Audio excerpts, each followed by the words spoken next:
자, 얼마 전까지만 해도 유동성 장세였기 때문에 뭐 사면 오르고 시장은 그냥 다 같이 오르고 이런 모습을 보였지만 이제는 그런 시장 움직임은 거의 다 끝난 것 같고요. 그렇다면 앞으로는 실적이 좋은 것은 계속 올라가고 실적이 나쁜 것은 거기서부터 꺾이기 시작하는 그런 장세가 펼쳐질 수도 있습니다. 바야흐로 실적 장세가 본격화된 건데 이제 이번 주부터 이제 본격적인 어닝 시즌에 돌입하다 보니까 이런 실적 장세에 어떤 대응 전략을 세워야 되는지 이분과 함께 이야기를 나눠볼 겁니다. 서강대 김영익 교수와 함께 이야기 나눠보도록 하겠습니다. 어서 오세요.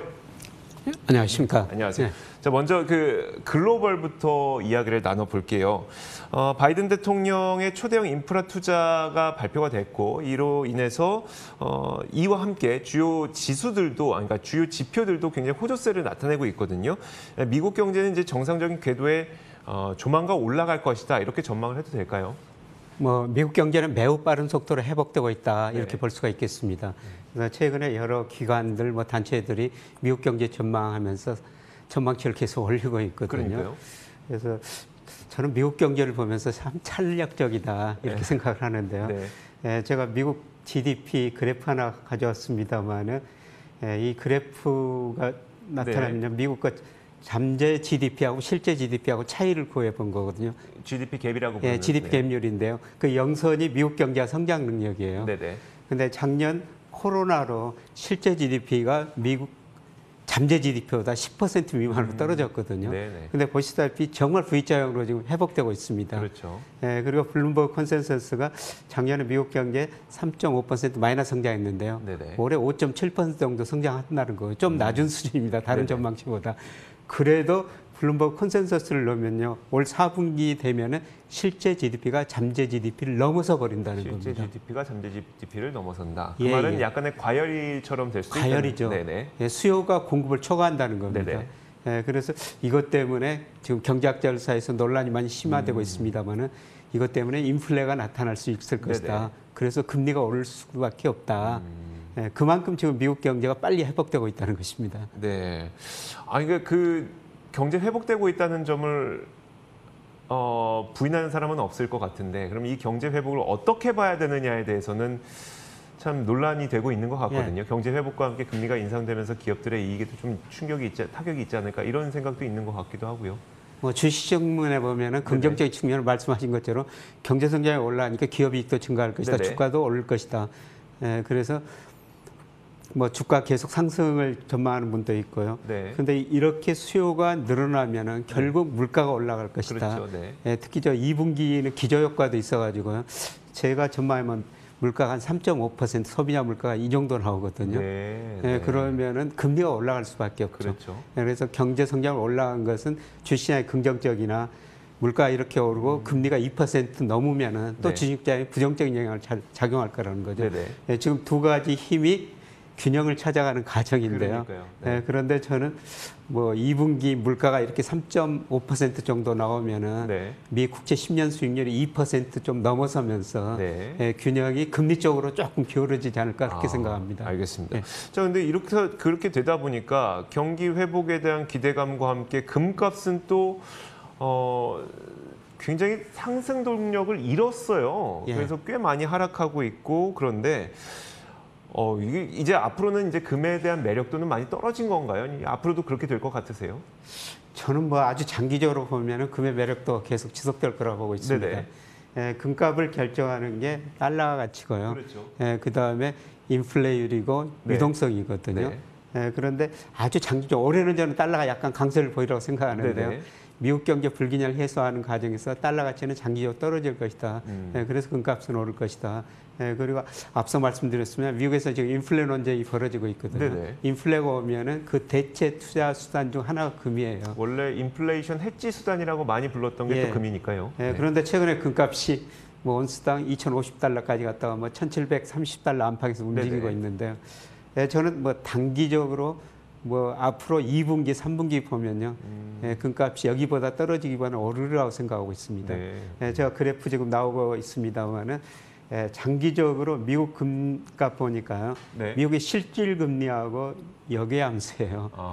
그런데 3분기는 제가 미국 소비자 물가 3% 넘을 것이다 이렇게 말씀을 드렸는데요. 아마 금리는 그만큼 안 오를 거거든요. 그러니까 물가는 더 오르고 실질 금리가 더 떨어질 것이기 때문에 네, 금리가 네. 명목 금리가 안 올 것이기 때문에 네, 예, 저는 실질 금리는 여기서 더 낮아질 것이다. 아. 지금 마이너스 상태인데요. 그렇죠, 네. 마이너스 폭이 커질 거라고 보고 있습니다. 예, 그래서 3분기 단기적으로 보더라도 금값이 여기서 떨어지기보다는 오를 가능성이 높다 이렇게 보고 있습니다. 그러니까요. 안 그래도 저는 이제 그 뭐 인플레이션 발생한다. 그리고 뭐 통화 완화 정책 계속 쓴다. 이렇게 되면 결국은 이제 돈의 가치가 떨어지는 거잖아요. 근데 예. 돈의 가치가 떨어질 때 항상 해지 수단으로 쓰는 게 금인데 왜 얘네는 이렇게 주저주저하지라고 생각을 했었는데 말씀하셨던 게 좀 이해가 되네요. 예, 그동안 또 금값이 작년에 뭐 너무 많이 올랐었고요. 네네. 예, 그다음에 금의 대체 추세로 또 비트코인이 등장하면서 그러니까요. 예, 금 수요자들이 뭐 젊은 분 위주로 네. 비트코인을 많이 사면서 네. 금 수요가 상대적으로 좀 줄어들었던 것 아, 같습니다. 그랬던 것 예. 같습니다. 알겠습니다. 자, 이제 글로벌 정세를 조금 더 살펴보도록 할 텐데 이 미중 간의 패권 갈등은 심화되고 있는 건 분명합니다. 물론 이제 우리가 언론 보도상으로 보는 과거 이제 트럼프 행정부와 같은 그런 급격한 마찰은 없습니다만 어쨌든 패권 전쟁은 계속 심화되고 있는데 이 여파 때문에 2019년에는 경제 성장률이 0.4%포인트 하락하기도 했었잖아요. 앞으로도 이제 이런 것들은 뭐 저희가 없앨 수 없는 어떤 뭐 계속 가져가야 될 숙제가 될 것 같은데 앞으로의 향방 어떠세요? 저는 미국 패권 전쟁은 계속 지속될 수밖에 네네. 없다 이렇게 보고 있는데요. 네. 뭐 여러 가지 이유가 있습니다만은 경제적 측면에서만 보면은 제가 그림 하나 준비하고 있습니다만은 세계 경제에서 미국 차지하는 비중 파란 선으로 제가 그림을 그려놓고 지금 그래프에 네, 안 이제 나오고 화면 나올 있습니다만은 겁니다. 이제. 네. 예, 그 다음에 빨간 선이 미국 비중인데요. 근데 2000년에 미국 경제가 세계에서 차지하는 30%였어요. 네. 중국 비중은 4%밖에 안 됐거든요. 근데 작년에 미국은 25% 줄어들었고 중국은 4%, 17% 정도까지 늘어났습니다. 네네. 근데 이런 추세로 간다면은 빠르면 2029년, 늦어도 2030년 가면은 물론 국가 전체 GDP만 중국 GDP가 미국 GDP를 앞서거든요. 네. 이게 미중 패권 전쟁의 본질이다. 뭐 이런 추세를 어떻게 막을 수가 있느냐? 네. 뭐 추세는 저는 막을 수는 없다고 보고 있고요. 네. 네, 그래서 극단적인 경우 뭐 미중 패권 전쟁, 무력 전쟁까지 나오는데 저는 거기까지는 가지 아니라고 보고 네네. 금융 전쟁까지는 같이 할 수 있다. 예, 그런데 금융 전쟁의 저는 종착점은 중국의 자본시장 개방이다. 네네. 미국이 중국한테 요구하는 것은 그렇죠. 뭐 무역에서 지금 많은 적자를 내고 있는데 그걸 네. 보상을 금융시장에서 금융시장에서. 받겠다는 거죠. 네네. 그래서 중국의 금융시장을 빨리빨리 개방해라 계속 요구하고 있거든요. 중국도 위안화 국제화를 포함한 금융강을 추구하고 있기 때문에 이미 금융산업은 다 개방해버렸어요. 작년까지. 네네. 은행, 증권, 보험, 자산운용사. 네. 이제 남은 게 금리 자유와 외환시장 자유화인데요. 네. 이건 좀 시간이 걸릴 것 같습니다만은 네네. 결국 저는 하리라고 보고 있거든요. 예, 그래서 미중 패권 전쟁은 장기적으로 지속되는데 중간 종착점은 중국의 금융시장 개방이다. 예, 그때 이미 미국 금융회사들이 중국에 많이 들어가서 그 시기를 지금 수익을 낼 시기를 기다리고 있지만 네네. 우리도 계속 준비를 하고 들어가야 된다 이렇게 보고 있습니다. 근데 이제 한국 증시는 이제 미국과 중국 간의 패권 전쟁이 심화될 때마다 부정적 영향을 받더라고요. 어떻게 될 것 같으세요? 예, 그렇죠. 부정적 영향을 받을 수밖에 없죠. 네네. 사실 우리는 미국과 중간 지금 요새 애교도 굉장히 힘들지 않습니까? 그러니까요. 네. 예, 미국이 힘이 세지면은 중국이 우리가 미국 쪽으로 들어가면 중국이 또 기초를 그렇죠. 하고 네. 요새 또 반도체 전쟁 시작되고 있습니다만 그러니까요. 네. 거기서도 사실 굉장히 중간에서 어떻게 조절해야 할지 상당히 미묘한 입장이 있거든요. 근데 우리나라 주가 보면은 과거에는 그 미국 주가가 많이 움직였었는데요. 네네. 예, 최근에는 그 중국 주가와 연동성이 좀 높아지고 있거든요. 예. 그래서 어떻든 미중 뭐 전쟁이 좀 확대되면은 네. 우리 시장도 불안하게 움직일 수밖에 없는데요. 예, 저는 중기적으로 중국의 금융시장 개방이니까 네네. 뭐 그럴 때 불안할 할 때마다 저는 중국 비중을 조금씩 늘려야 알겠습니다. 된다 이렇게 보고 있습니다. 알겠습니다.